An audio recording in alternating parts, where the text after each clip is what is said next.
Well, it finally happened. What I suspected was going to happen actually happened, and it involves me getting some fuel and fuel getting in here when it's splashed over.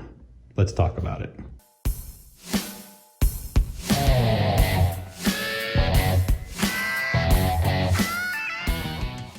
So one of the things you do when you're getting fuel is pop this puppy open and start filling it up right in there.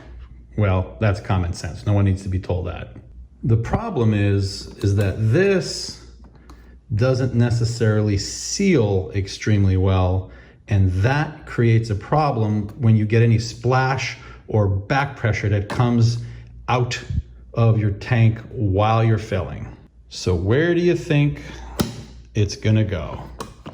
It's gonna go in here, which is gonna soak all your paperwork or whatever else you have in here, maybe your phone, and then go and sit at the bottom and stink everything up pretty severely. So this needs to be cleaned out. The problem is, in order to clean it properly, this whole piece needs to come off, which in itself is pretty easy, but it has its problems. So the first thing you have to do is pop this open, and there's one screw here and one screw here that both need to come out. In addition, up top, you'll have one screw here and one screw here. Oh, and by the way, they are a 4mm hex head.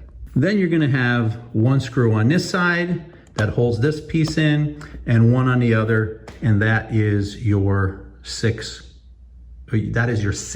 screw. So when you pop this puppy off, it comes out pretty easy.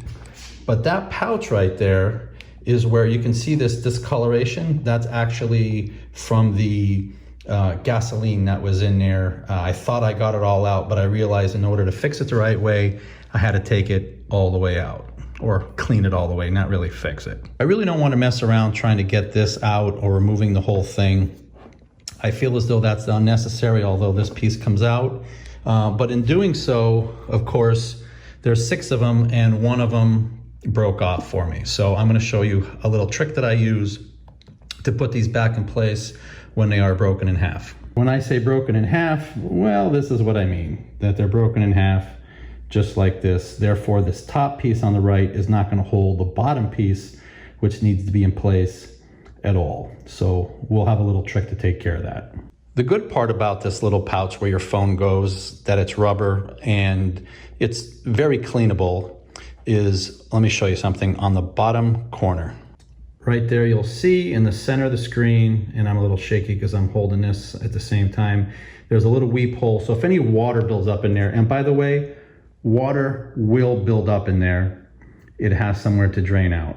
Now, normally you can just slide this back in place and start screwing it down, but since I broke this, let's go over this thing so that we can show you how to make this work inside that hole right there. Okay, so the first thing you're gonna do is put this down on some tape with the broken end sticking towards my thumb, and you can see it goes down like that. So I'm gonna try to get this underneath here. Again, I'm doing this with one hand, so you might just see the end result of what I'm trying to do. All right, once you get this in and lined up, you honestly really don't have to put that upper piece on, because the purpose of the upper piece was to hold this in place. So that's just gonna make things worse. So I'm just gonna go ahead and lay this flat down, the tape straight down to hold this into place.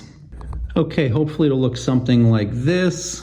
And now it's time to cut the hole out for the threaded screw. Now, just to make sure that it's lined up, I put the screw in and added more tape to the bottom to hold it in place. I think this will help when it's time to line it up. If you're not sure about lining it up, grab a scratch owl. They come in really handy for stuff like this. Go ahead and slide this back in place. All right, see where it lines up there, lines up over the top. There's another gasketed thing. Make sure that this doesn't pop out. This has a tendency to pop out. That'll go around your switch. And then on the sides, let's take a look at that. Sides, this is gonna go behind here when you push it back in place. All right, once you get this back in place, it's time to start putting the screws in. I'm of course gonna start with the one that's gonna probably give me the most trouble, and the one that I'm gonna need to zoom in on, that one, the one that I had to fix. Okay, so you're gonna get these nice and tight down here. All right, get those in place. If you wanna put a little bit of thread lock on there, blue, I would go with blue. That wouldn't be a bad idea.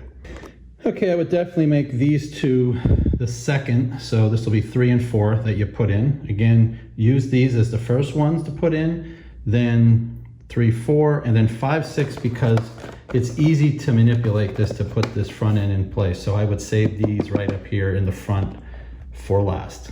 All right, and once you get the last one tightened up, all right there. There it is. Well, then you're good to go. And you're back in business. And that is it. And what I normally keep in here is insurance and registration, and then my cord. And then a lot of times I'll just put keys in here or something. And once in a blue moon, the phone if I'm on a long trip. But now with this thing, which I'm going to talk about, I don't really put it down in here anyway, especially in the summertime. Things just seem to get really, really hot. So anyway, back in business. That's it. This is Rainbow. Like and subscribe. This is a quick one. Thank you and have a good day.